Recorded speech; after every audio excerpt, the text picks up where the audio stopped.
The beef between Austin St. John and Jason David Frank is truly a big fascination in the fandom. But did they really hate each other? We're fine, so long as we never ever talk. This seems to continuously come up in the fandom, even after Jason David Frank's death in 2022. For some people, slandering Austin St. John seems to be their way of honoring JDF's death. And throughout 2024, Austin St. John definitely had a lot of controversies and issues, and all the supporters for Jason David Frank seem to really have gone at him hard and enjoyed trying to tear him apart. But I would like to pump the brakes and speculate a little more about the origins of this beef and maybe what sort of developed to make this occur. Austin St. John was cast as the original Red Ranger in 1992 for Mighty Morphin Power Rangers. He had no acting experience and was very young. I was young. I was a teenager with attitude. I was definitely typecast. With that came a little bit of immaturity, being 17, 18. And I definitely was responsible for some, well, I had a good time. I might have annoyed the hell out of some older, more mature people, like the director, the producer, director of photography, and maybe some of the more mature actors. Well, I mean, I was in high school when the show happened, so... Really? So I actually dropped out of high school, took the show, and we started filming. I walk on the set, I'm 18. I was not an actor. I was a martial artist, and I was a teenager with attitude, which is what they were casting for.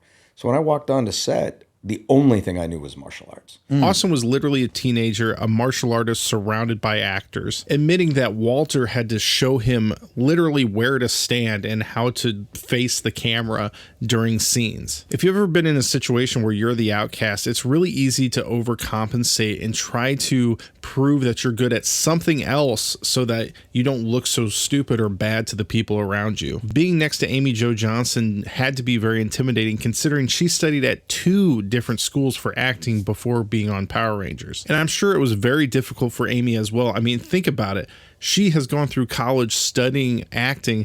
Now she has this high school dropout who's a teenager, a little, in her eyes, probably a little kid, and he doesn't even know what blocking is. As can be imagined, they are filming a month with the original 5 cast members. Austin St. John is not a great actor, but he's the martial arts guy on a show heavily focused on martial arts. So he at least has that going for him. And so he's telling these big flamboyant stories, exaggerating things, and these are the type of things that Jason David Frank has brought up many, many times in the interviews over the years.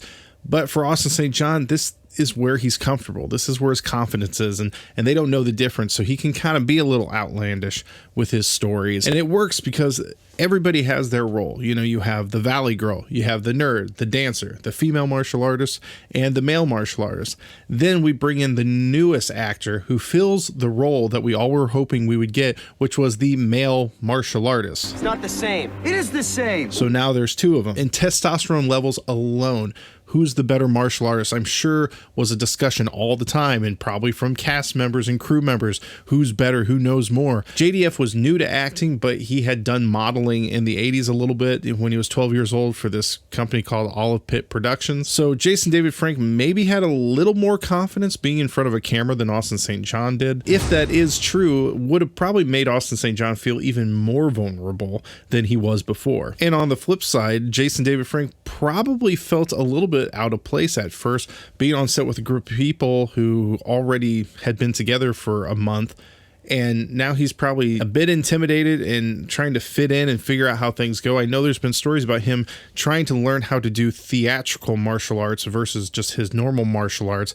And that was something that took him a little bit of time to figure out. And when you listen to interviews with Jason David Frank, he brings up calling Austin St. John out on his exaggerated stories right there on set in front of people. I got to work 18 hours a day with the guy who tells me he breaks center blocks straight through, and he's killed a guy in the ring before, and he's so dangerous in the ring, and I'm a martial artist, and being a martial artist, you're not supposed to talk like that, so he'd get me riled up, so my blood would boil every time. I do a lot of brick breaking, so I was talking to these guys about breaking bricks. I'm like really excited about this, and he's like, yeah, I'd break 2 or 3 center blocks like this, and there's this an impossible way. So I'm like, okay. I just let it go. Ian, who was one of my stunt doubles, Ian was the Green Ranger. If you ever get a hold of Ian, he'll tell you how Austin was. He called him out on it. He said, hey, I got 2 bricks right now. Here, break them like that. And he's like, oh, no. Just always, I guess, when you're telling a story, he's always the one to butt in to top your story. And it was just like so annoying. Everyone from the set, maybe never had enough cojones to tell him how I feel. Because everyone complained to me about Austin. Oh, he's this, he's that. But when he was there, oh,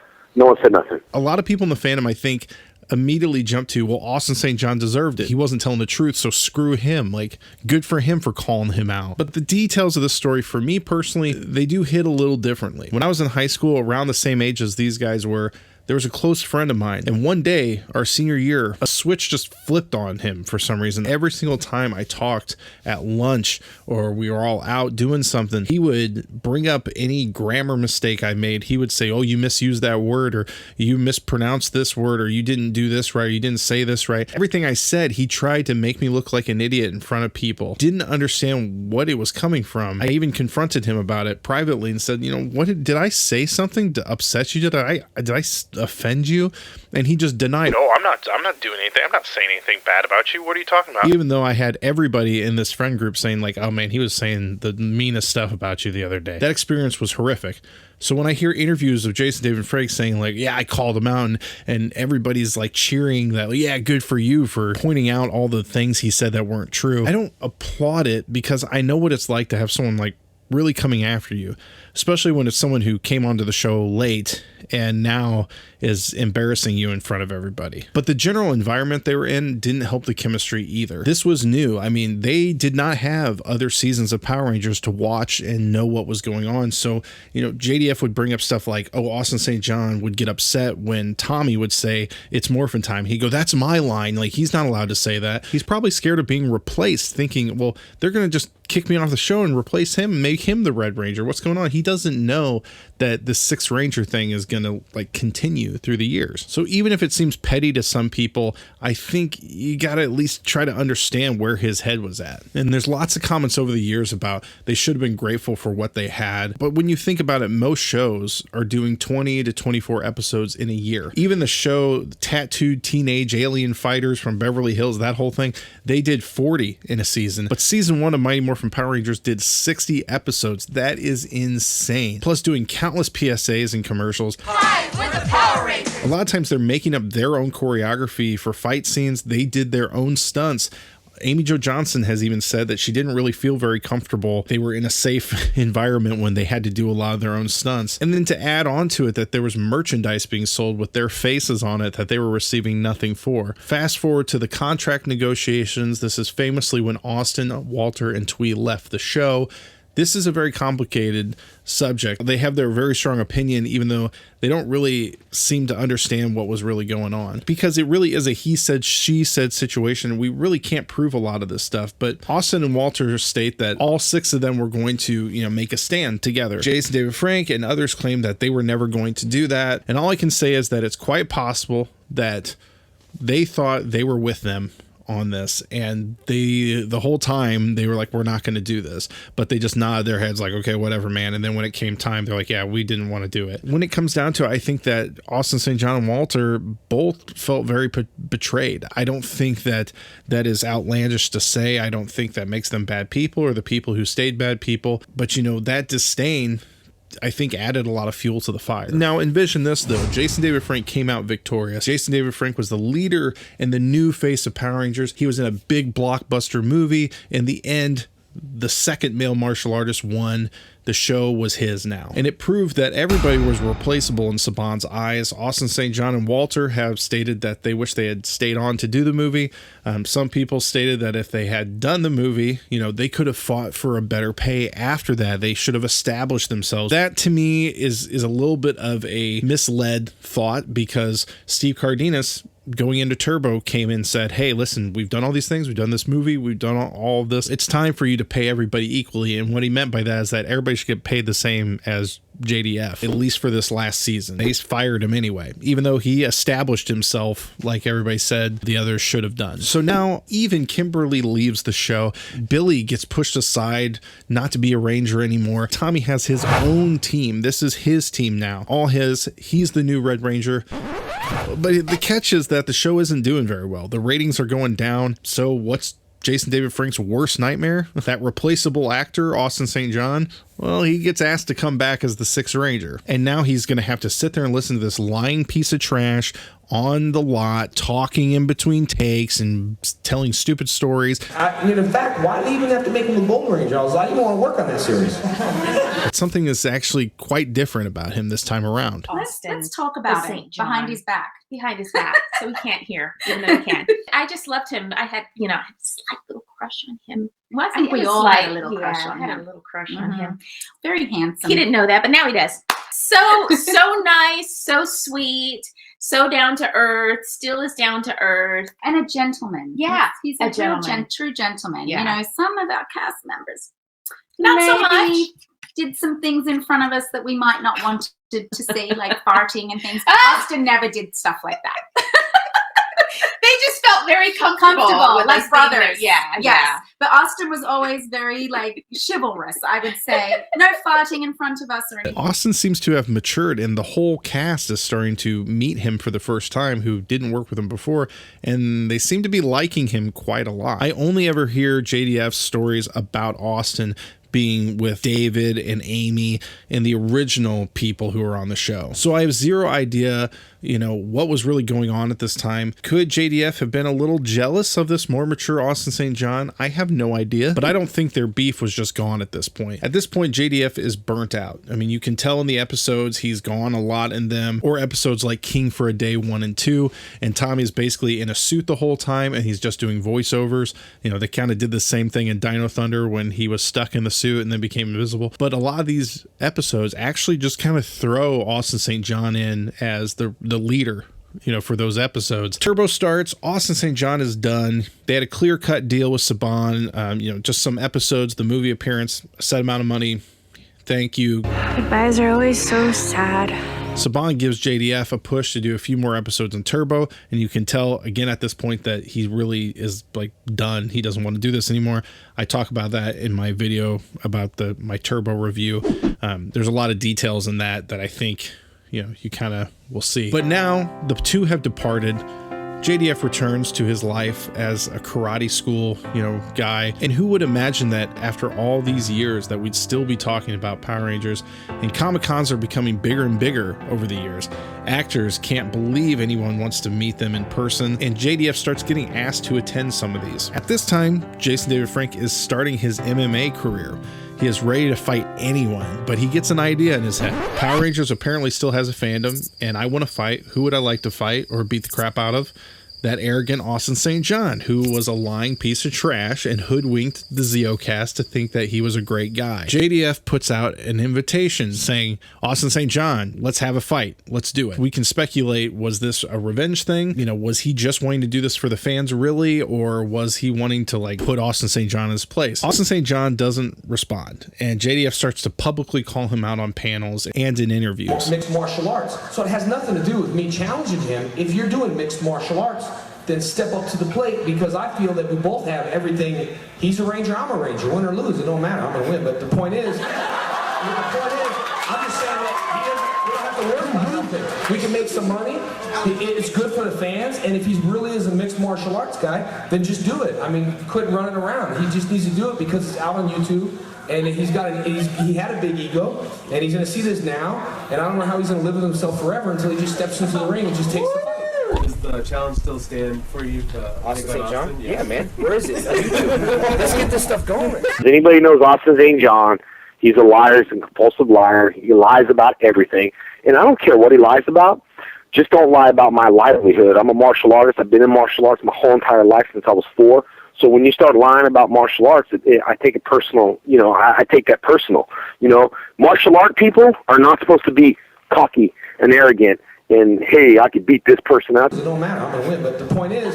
One particular interview, they bring up twice in the interview that they were very uncomfortable with the way he was bashing Austin St. John throughout the panel. On Real Talk, I remember...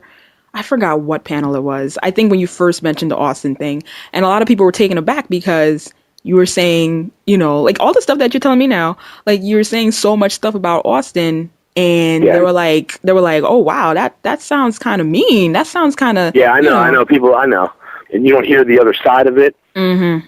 Yeah, Yeah. I mean, because to be honest, it was like, oh wow, he said a lot of stuff, and then there's like another panel, oh, he said a lot of stuff, and so like a lot of people were like, Jason, he looks so arrogant, and he looks this, and he looks that, and that was on the but here's my defense to that. Okay, JDF just kind of says, oh, well, I'm not fake, I'm not going to say something or lie about it. Now, where is Austin St. John? Why isn't he coming forward or responding to this?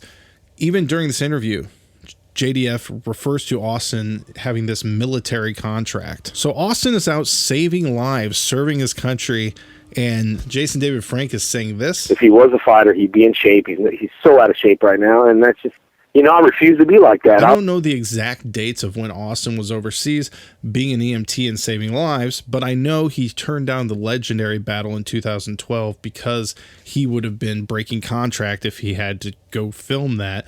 He was busy, doing his military work, among other reasons why he said he didn't want to do it. Did anybody else learn in school that if the teacher turns around and sees someone hitting somebody, that kid gets in trouble? Whether or not the kid says, well, that kid hit me first. It's like, well, I didn't see that kid. I saw you, and you're the one getting the detention, so don't do it. You really can't retaliate bigger than what the actual consequence should be. And I feel like we're starting to move into that area where JDF is getting a little too brash. He's being a little offensive, and it's starting to move to a point where people are starting to get uncomfortable. Like, why are you being so nasty? But JDF feels very justified in the things he's saying because of the way Austin St. John was in the first season. Now, when you see old videos of Austin St. John being asked about this potential fight, Get into a professional competition with Jason David Frank. I think we like each other too much to do that. He still does a lot of live competition. I don't know if he ever went heavyweight or anything like that, but he still does lots of stuff. He's a very talented martial artist in his own right, and he's very good at what he does. And like I said, I think we like each other too much to. Are you sure? To do that. I'm pretty sure. There's some people who try to say, oh, he's being a little bit of a jerk there. Honestly, I think he showed a lot of class. JDF at this point is really the Comic-Con pioneer, and he had been doing this since 2009 at least. That's when I see record of him being at them, and he was the leader. He's giving business advice, telling people to join Cameo. When Cameo comes out, I know he told people to do that. Around 2014, Austin St. John starts making some appearances, and fans are really excited, and some of these younger actors are really excited too. Different of the Power Rangers or at the shows, they still think you're the boss. That's kind of cool. That's you get to be in charge of something. Yeah, you got to be. Well, I think you picked a good one. Yeah. Nobody thinks Winnie the Pooh's the boss of Squall. They go, yeah, it's good. Once again, Austin St. John is back in the area, and he's charming people, just like he always does. I speculate that maybe this frustrated him a little bit. Before his death, even Jason David Frank realized that this whole beef needed to be dealt with.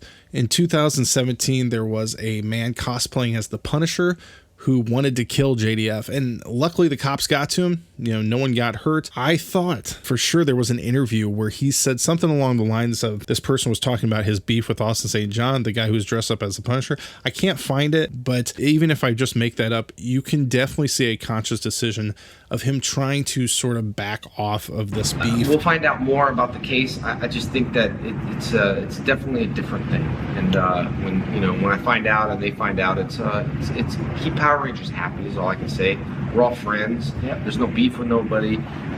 Tommy's just a character. I think he realized that this was starting to get unhealthy, and maybe he needed to sort of back off of it, even if he really did still dislike the guy a lot. And then the last little tidbit is that even when he started doing Legend of the White Dragon, Johnny Young Bosch said we should bring in Austin to be the villain, which really shows you that Johnny seems to like Austin quite a bit, enough to say we should bring him in for this movie. Even though Jason David Frank didn't want to do that, he brought in Aaron from Bat in the Sun. JDF left behind a pretty complicated life. Tammy and him, his wife, were going through the divorce process, and they were apparently trying to make it work at the end there. His children from his first marriage, there was a lot of drama between them and Tammy and Jason's daughter. It was very messy. It was sad to see, and it was bringing a lot of things to the public that really didn't need to be seen. It's their own family business. And if you go and listen to JDF's poetry, the fact of his death and the way it happened is really, really eerie. Fortunately, he couldn't make it. His name was suicide.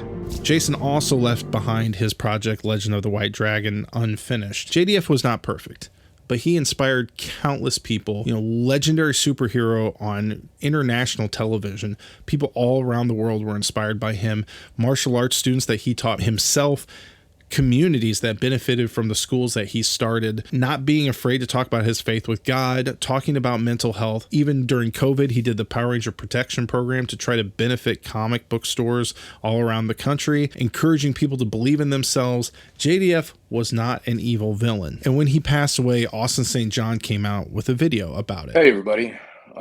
Man, where to start? There's no secret that Jason Frank and I were not beer drinking buddies, for sure. But yesterday, Jason Frank is, he's gone. Important than that, a man died, a father died, a husband died. There's no easy way to feel those emotions.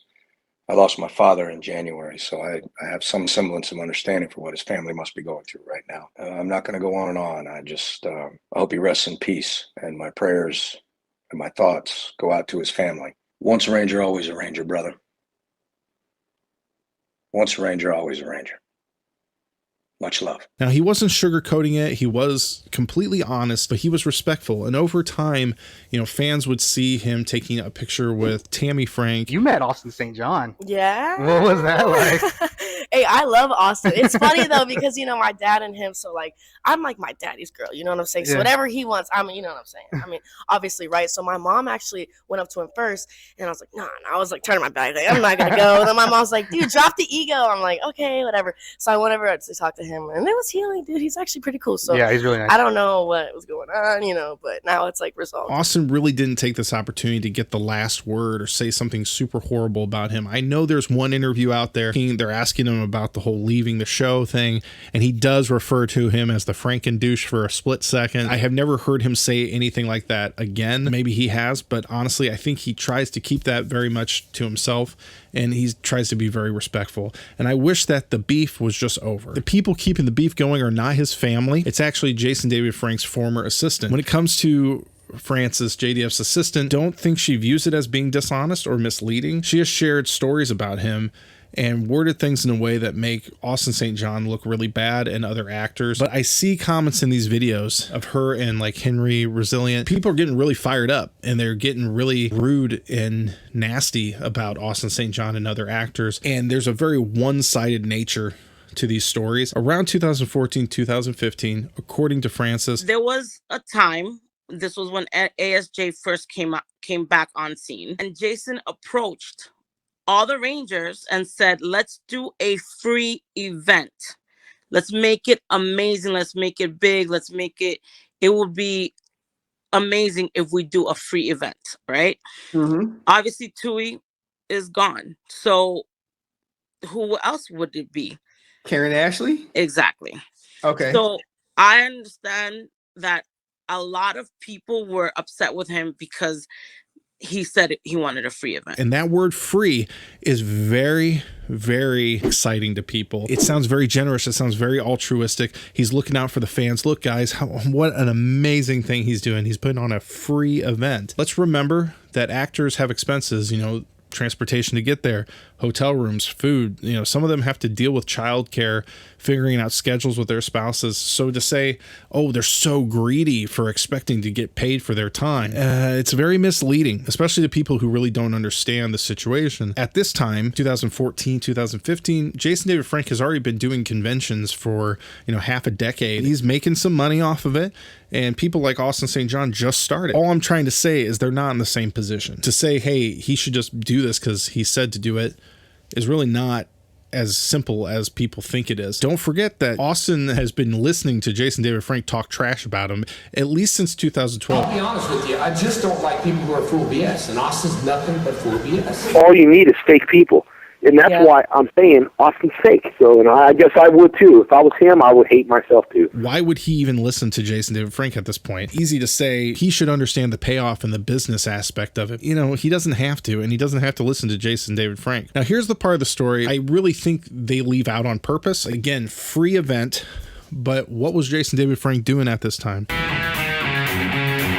Give me 40 minutes to read this script. I'm going to tell you about it. He was filming his reality show, My Morphin Life. First episode was February 20th, 2014. So when he's pitching this idea, hey, let's all do this free, make zero profit, it's all for the fans. Oh, by the way, also my film crew's going to be there, probably the exclusive people allowed in to document it, and I'm going to put it on my YouTube channel. It's probably going to be the biggest video I've ever posted, and also I can really direct the narrative to say, hey, look, this free event was all, done by Jason David Frank, and what a great guy. These people just showed up because he told them to be there. The narrative of this event was 100% altruistic, I think is definitely a lie, because he's asking ASJ, he's asking Walter, he's asking David, Amy, come on to his show for free, which is going to pump up his views. I know people are going to defend it by, oh, he didn't make anything off of that show. He really didn't make much. And at the time when it was brand new, don't you think he really wanted it to blow up and make money? Of course he did. Knowing that information really flips that story 180 degrees and kind of makes JDF not look as great as they're trying to make him look when they're telling that story. The other thing that I really felt inclined to talk about, because I know there's a lot of people who won't understand this, Frances has stated that, oh, she can turn any ranger, anybody, into a huge star if they just did what Jason David Frank did. There are several reasons why this is pretty ridiculous. Number one is Jason David Frank is the longest running, most popular Power Ranger in history, undeniable. I'm not saying he doesn't use any business savvy to do the Comic-Con circuit. Of course he does, and I'm sure that Frances has learned a lot of things over the years working with him. But to say that everyone could be a huge star just like Jason David Frank if they just do what he did is ludicrous. What she was specifically referring to is that Jason David Frank doesn't take guarantees to do performances, but people like Austin St. John do. They take guarantees.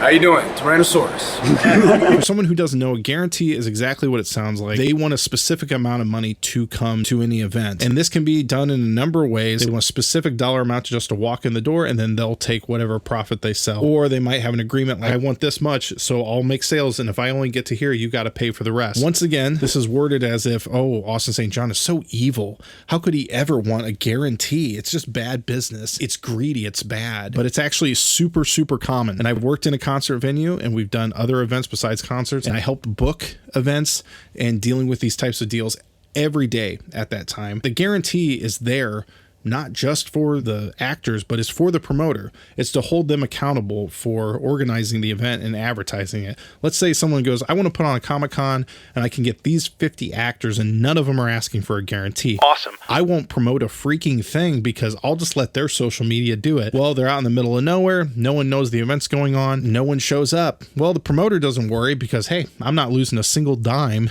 These are the people, they're all getting screwed because they aren't going to make anything because they didn't ask for a guarantee. And her point is that JDF grew a social media presence and he worked super, super hard to build a connection with his fans. And that's why he didn't need a guarantee. But JDF is the biggest famous Power Ranger of all time. It isn't comparable to Gareth Ewan. And if you don't know who Gareth Ewan is, that's my point. No offense, Gareth. I think you're cool. I like you a lot. And number two is that Jason David Frank really wasn't in a good place lifestyle-wise. He had marital problems. He had mental health struggles. The constant feeling of you got to be on Instagram Live or you got to post a story. You got to connect with fans all the time. That would drive a lot of people to an unhappy life. So saying that Austin St. John, if he would just listen. The last time I saw him at New York Comic Con, he was in a corner, no line, no people.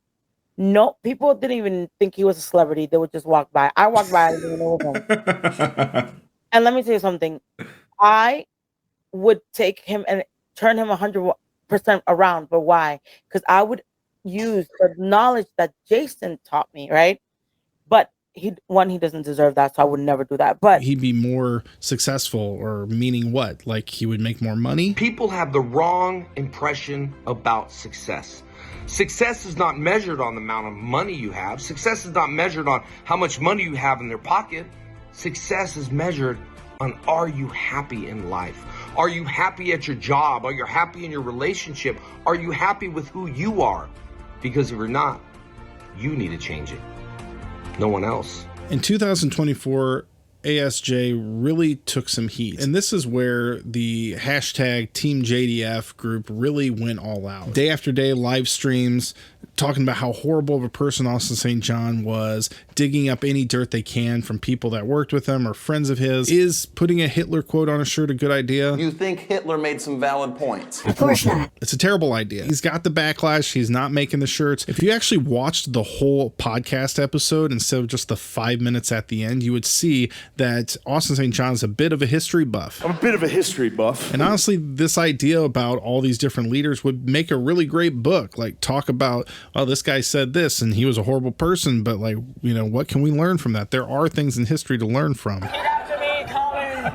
I am Colin Jones. I am Colin Jones. I am a star. I'm a star. If you want to shine like the sun first, you have to burn like it. If you want to shine like the sun first, you have to burn like it. Yes! Wow. I actually love that last quote. Did you just come up with that? No, it's a famous Hitler quote, Colin. And it's a quote, too! That could have been fascinating, but I understand that probably in his head he's thinking, yeah, but my fans aren't going to buy a book about history. They'll buy t-shirts though, so I'll sell t-shirts. Terrible idea. Understand how he got there, but not a good idea. The other scandal that just really kind of put me over the edge a little bit was this whole, oh, Austin St. John was supporting a sexual predator. Austin St. John shared a video, Jason David Frank's son. He's trying to sell merchandise, trying to make some money, and fans find out that Jacob is a registered sex offender. Biggest mistake that Austin St. John has made is he has endorsed a sex offender. That's right. That's right. I hate to say it. But hey, we gotta let the fans know. For some reason, when people are trying to spin this as, look how horrible Austin St. John is, it's ridiculous. I don't hear anybody saying that is JDF's son. Maybe this was like JDF's bad parenting. It's absolutely insane to me. And I was always a massive Jason David Frank fan over Austin St. John. But when I started seeing just the sort of unfair narrative that was being written about him, Austin St. John is so greedy. He's delusional about his popularity.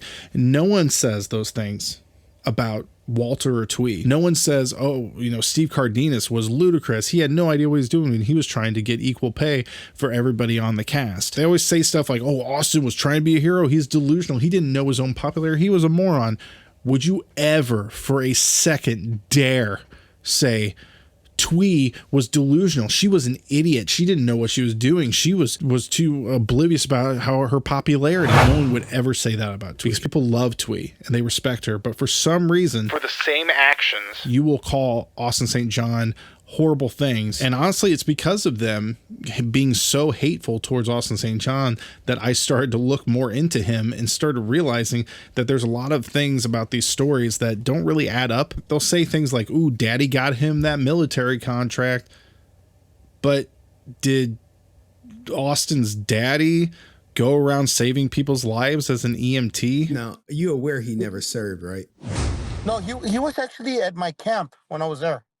He was contracted though. He was not. Yeah, he was at Spiker in Iraq when I was there at 05. Okay, I'm confused how that's an insult. Saying also things like, oh, he can't act. I mean, have you watched A Walk with Grace, the movie he's in? Honestly, I watched it, and I'm not saying he's winning an Oscar or anything, but surprisingly, I thought he actually did a pretty good job for not being really a serious actor his whole life. But I doubt they watched it. And I had a comment exchange with Francis on a video of Deoxy 360. Again, I'm sorry you feel put off on any stories I've shared. Jason was human and flawed. He was never perfect. While there might be some negative stories, the positives definitely outweigh the negative. Thank you for taking your time to respectfully answer my comment. Here's my serious question to these people, because why is this sort of philosophy applied to JDF, but not Austin St. John or other people?